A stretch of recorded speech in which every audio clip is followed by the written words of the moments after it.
my compliments for allowing us to reserve time and place for this very important motion. And Mr. Speaker, allow me to equally compliment the leader of the majority and the leader of a minority for speaking not just from their minds, but especially from their hearts. I never thought in my life, listen to the wonderful speech by the young Senator Aaron Cheruiyot.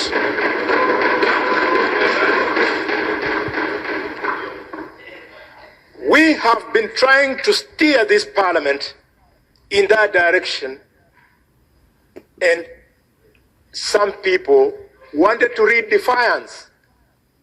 No. Listen to the words of the leader of the minority. He is telling the Gen Z that at no time in this parliament have we ever blocked anybody from accessing us. They didn't have to lose lives, lose limbs, result in loss of property for them to have an opportunity for a photo session in this house. Every day, the Speaker's Gallery and the public gallery has not only remained open, but it always have people. In fact, there are times, Mr. Speaker, when we are not sitting, the Sergeant at Arms allows people to come and sit in these benches. We didn't have to pay this price. Mr. Speaker, I therefore want to open my remarks by passing my profound, heartfelt condolences to all Kenyans who lost their lives, who were injured, and whose property was destroyed. Mr. Speaker, I specifically missed to sit in this house on Wednesday last week when I should have, because a woman who has been selling me fried groundnuts and oranges in Kakamega, Caroline Shiramba, was shot dead. She sells outside the office of the governor. Mr. Speaker, equally here in Nairobi, a young man from Malinya was shot dead. So these things have come very close. And for those who thought that this was something for a particular set of Kenyans, when I went to visit the victims at the General Hospital in Kakamega, one of the victims was the son of one of my chiefs.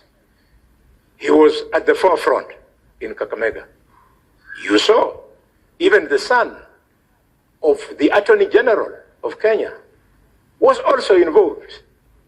I saw the son of Honorable my brother, Junjuri, was involved. I particularly don't know where my children were. Probably they were also involved. The only thing that missed was that they were not captured on camera. Mr. Speaker, where are we?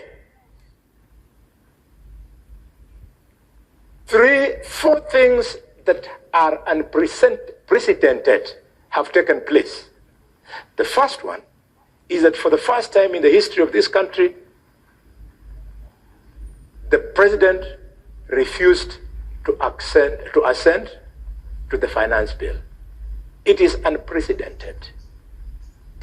2, Mr. Speaker, the youth did what they did. Some people call it inversion of parliament. Others call it desegregation of parliament. I don't know what to call it. I can only say they did what they did. Mr. Speaker, never in the history of the 4 presidents we have had in this country have they ever contemplated on deploying the military the way we did. Mr. Speaker,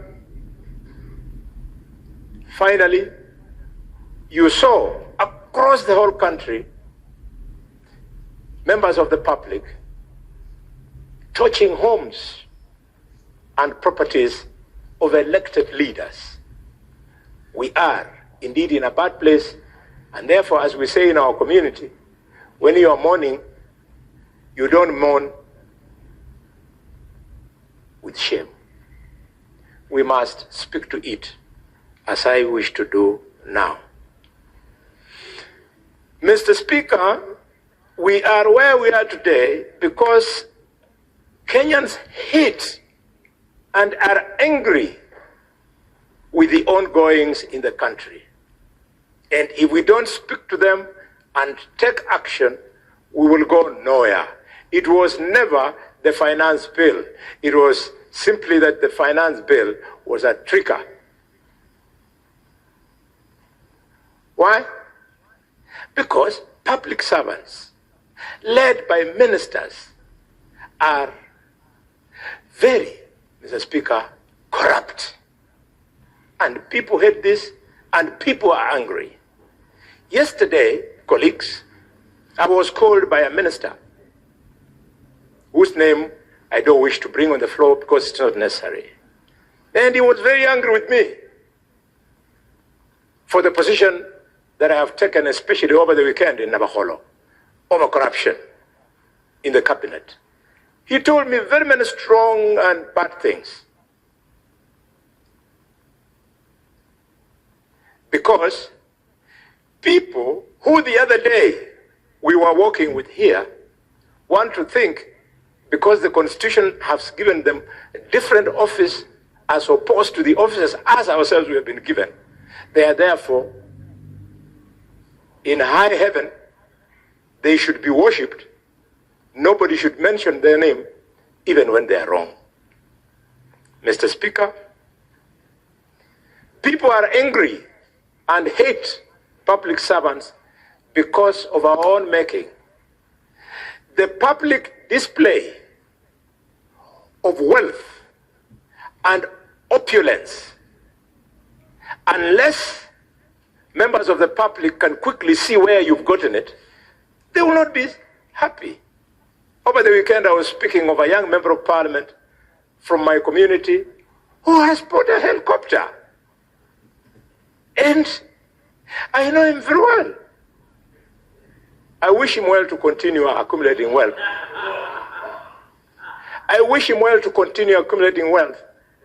But please, I'm asking the president to ask himself, how can the membership of an MP to a committee of parliament be the basis for him to be able to afford some of the things that are not affordable? Honorable Didmus Barasa, take it easy.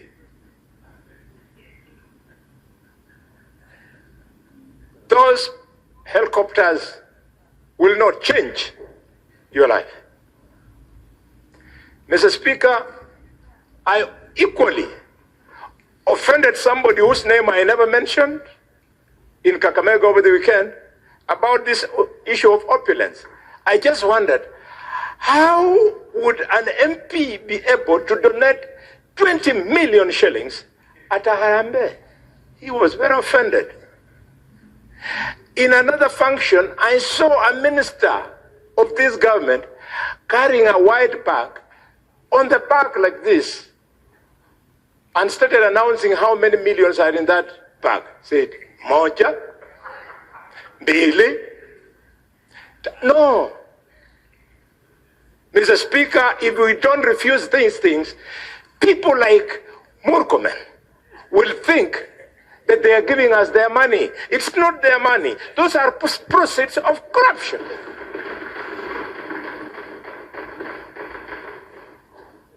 This House is saying no. Because of that anger, look at what our children did. Mr. Speaker, people are angry and hate us as leadership because every weekend, helicopters, they crisscross the skies, all of them going to functions where these millions are being dished. Mr. Speaker, the fuel guzzlers that we drive, I know if you go to this parking, Mr. Speaker, you can see the difference between the vehicle four-wheel drive driven by your senators compared to those ones driven by members of the National Assembly. In the parking of the Senate, you see Prados. But in the parking of the National Assembly, you see high-end vehicles that sometimes you only see. And why, Mr. Speaker? Because of an unconstitutional fund called CDF. That unconstitutional fund, the courts made a pronouncement that it was unconstitutional and illegal. How did we respond as Parliament? The National Assembly, without blinking an eye, went and exercised legislative impunity by twisting the act so as to be allowed to continue with that unconstitutional, illegal process. Mr. Speaker, as I speak to these guzzlers, you have seen colleagues. You are there struggling to rush to this Senate, then an MP, then a Secretary General of a political party comes with chase cars, his vehicle having the national flags with a siren, and the police does not arrest those people. The law is very clear on who should actually fly the national flag. The law should be very clear on whose convoy should be cleared with sirens. This is the impunity that is making our young people to turn against us. Mr. Speaker, I want to celebrate the President for the remark he made on Sunday during the interview that he was fielding questions. I did not support the fact that the President was fielding questions. I did not.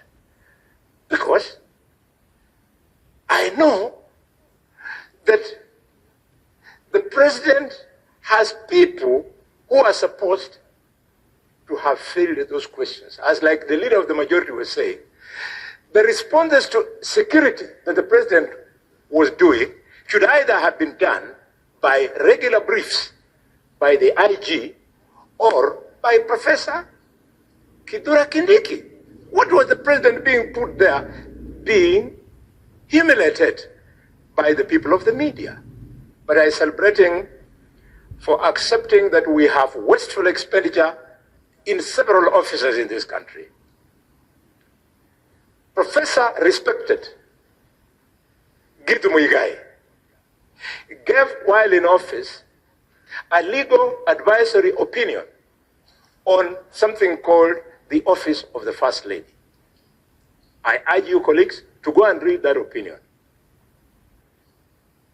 He convinced me, and those who will read it after me, that the issue of First Lady is actually foreign to our Constitution. As if it's not enough, we had not only have the office of the First Lady, wife of the President, gobbling millions of shillings, we also have another one for the office of the wife of the Deputy President, another one for the office of the wife of the Prime Cabinet Secretary, another one for the office of the governors. I always say, God bless Kenya. If I had that ambition, then if I were to ascend to one of these offices that people think they should have those wives as first ladies, you would check my family. Who will be my wife? Who will be the first lady? Will be my first wife, my second wife, my third? Which one? Those are private family issues that should never be brought in public. I am a student of Michael Kijana Wamalwa. I am a student of George Welime Captain.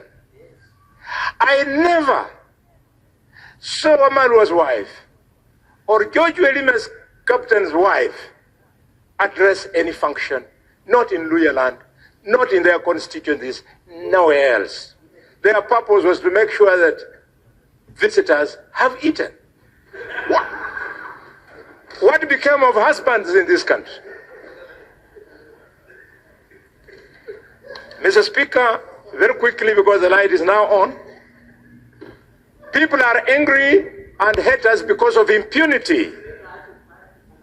The impunity you are seeing, that we have a director of public prosecutions who, from Monday to Friday, sits scheming on which language and which law to use so as to help people who are politically correct, criminals who have court cases, to be released. I don't know if that is why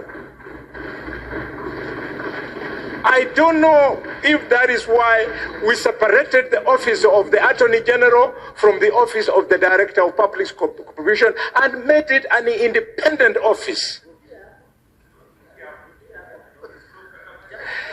Not only from Kakamega, but the DPP is my sister's son from Malinga there.